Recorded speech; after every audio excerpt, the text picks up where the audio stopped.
Chapter number 5 है हमारे पास में, अर्थमेटिक प्रोग्रेशन है हमारे चैप्टर का नाम, जिसे हिंदी में समांतर श्रेणी कहते हैं। मैंने आपको 5.1 एक्सरसाइज में पहला क्वेश्चन बता दिया था, सॉल्व कर दिया था, पहला फर्स्ट एंड सेकंड। अब हम आगे जो चलते हैं वो थर्ड क्वेश्चन आता है। अब थर्ड क्वेश्चन के हम देखते हैं क्या है। First, if first term a, ये तो next, check the following list of number.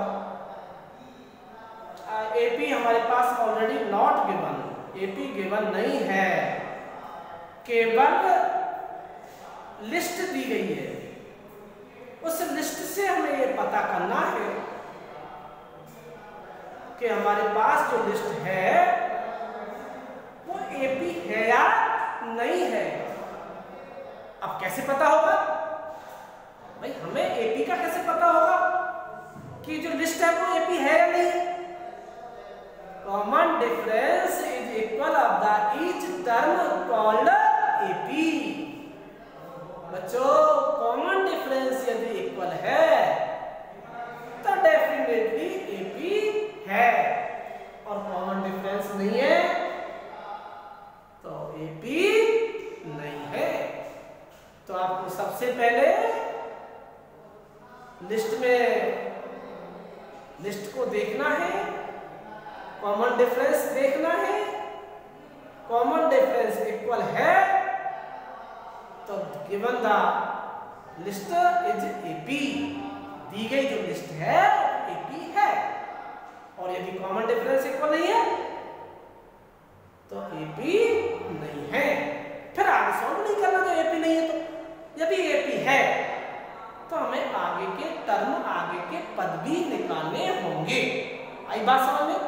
तो हम स्टार्ट करें फर्स्ट क्वेश्चन से। हम यहां स्टार्ट कर रहे हैं फर्स्ट क्वेश्चन, थर्ड का फर्स्ट। हमारे पास एपी नहीं है, गिवन है क्वेश्चन, क्या दिया है, दूसरा ले लेते हैं। इसमें थोड़ा सा स्पष्ट नहीं है, सेकंड ले लेते हैं, स्पष्ट नजर नहीं आ रहा। -1/2 लिस्ट लिख देते हैं। जैसे ये लिस्ट गिवन है, -1/2 -1/2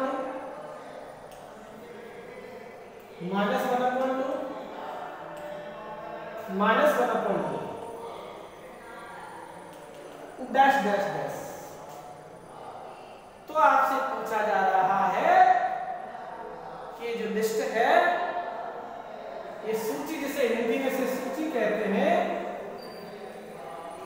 ये एपी है या नहीं है? कैसे पता करोगे? अभी मैंने क्या कहा था कि कॉमन डिफरेंस यदि इन दोनों में अंतर इक्वल होना चाहिए,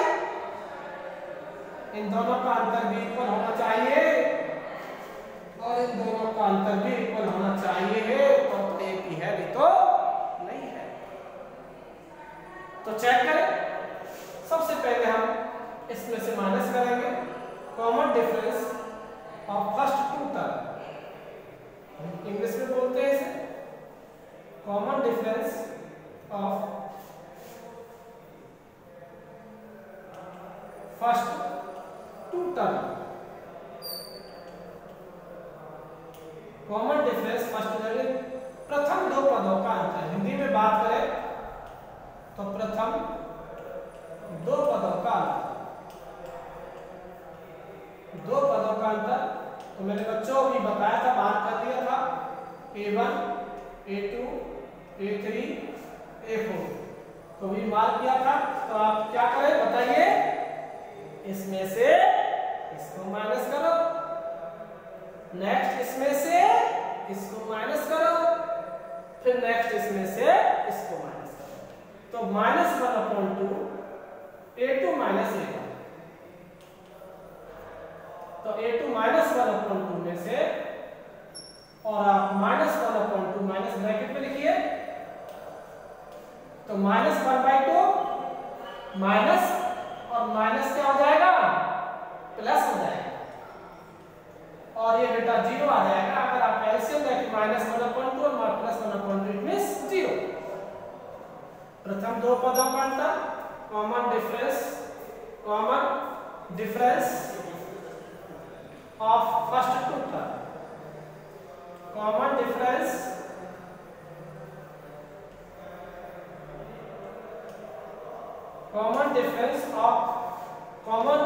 of next two term, next two term,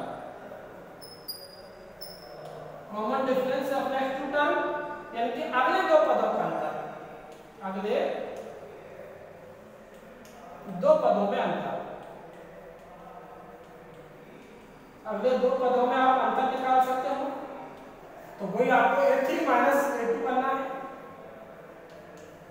a3 minus a2। इसमें से इसको माइनस सेम पोजीशन है, सेम प्रोसेस है, कोई न्यू प्रोसेस नहीं है, कोई -1/2। तो -1/2 + 1/2 इट मींस 0। अभी आपको और चेक करना है common difference of next two term. अभी 0 आया है, common difference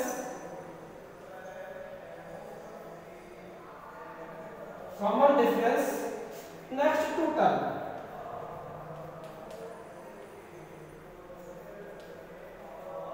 a4 minus a3 it means चौथा पद माइनस तीसरा पद, अगले दो पदों में अंतर, अगले दो पदों में अंतर।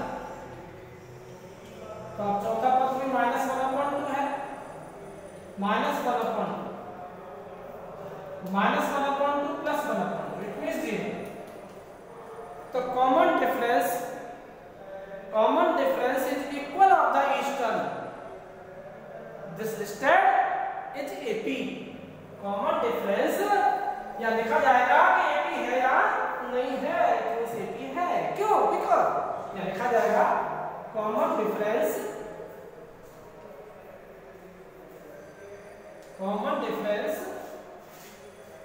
Is equal of each term, प्रत्येक पद का सार अंतर समान है। Common difference is equal of the each term this list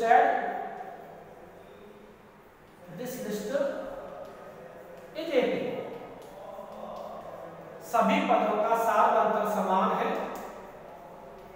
सभी पदों का अंतर समान है, सभी पदों में लिख सकते हो, सभी पदों में अंतर समान है, इसलिए दी गई सूची AP है, इसलिए दी गई सूची AP है। तो अभी तो इस क्वेश्चंस में हमने थर्ड क्वेश्चंस का फर्स्ट क्वेश्चन सेकंड क्वेश्चंस लिया था, केवल ये देखा है कि ये AP है या नहीं है। इतना बड़ा क्वेश्चन सॉल्व किया देखने के लिए, चेक करने के लिए, क्यों? क्योंकि हो सकता है कि किसी में अंतर ही समान ना हो, तो पूरा AP कैसे हो सकता है?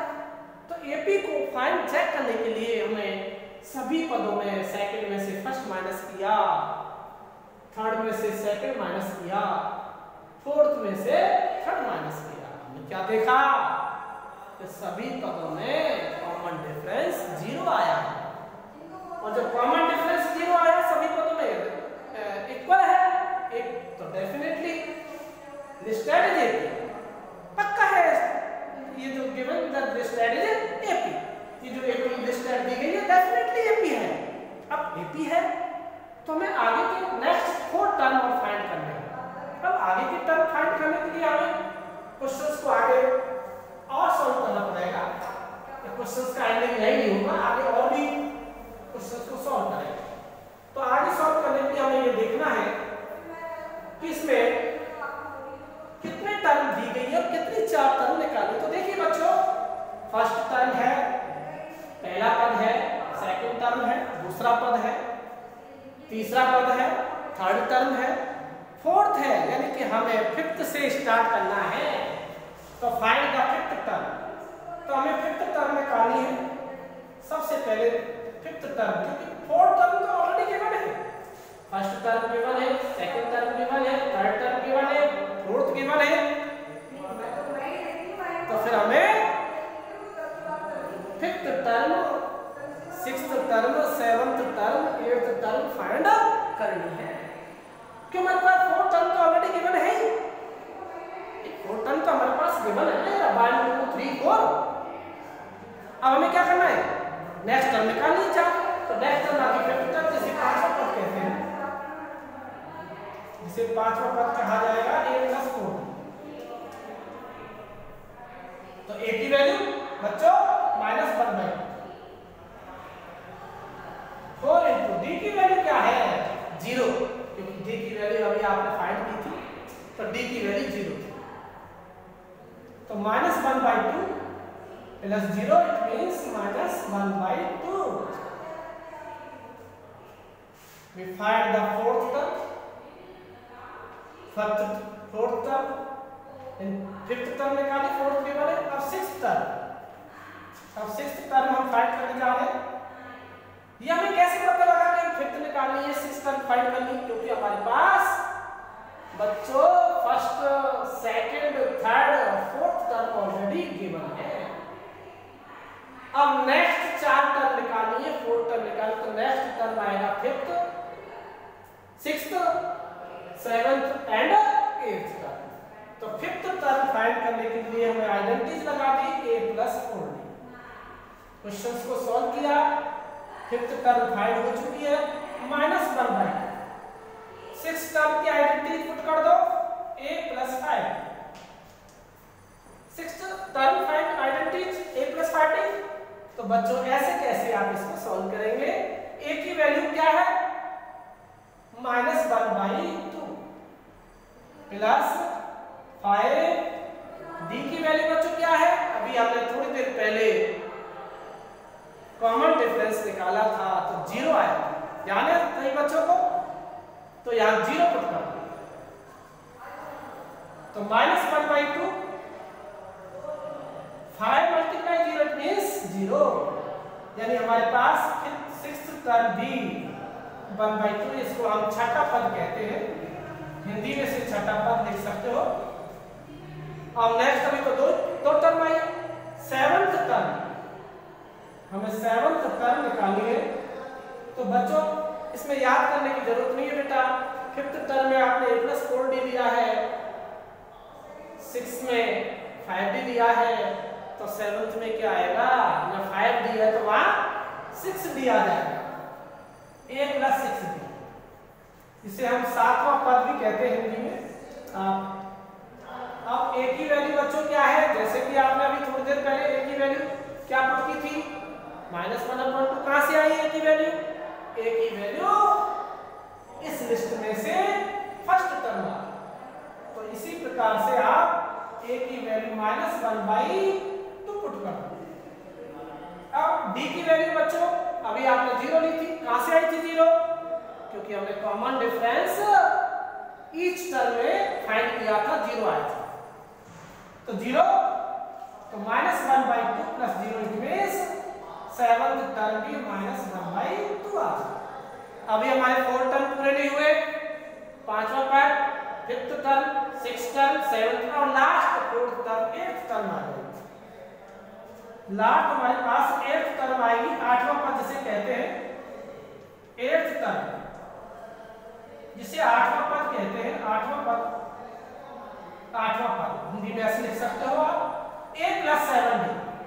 एज इट इज सॉल्व कर लो, a की वैल्यू -1/2 + 7 × 0 और -1/2 + 0 इट मींस -1/2।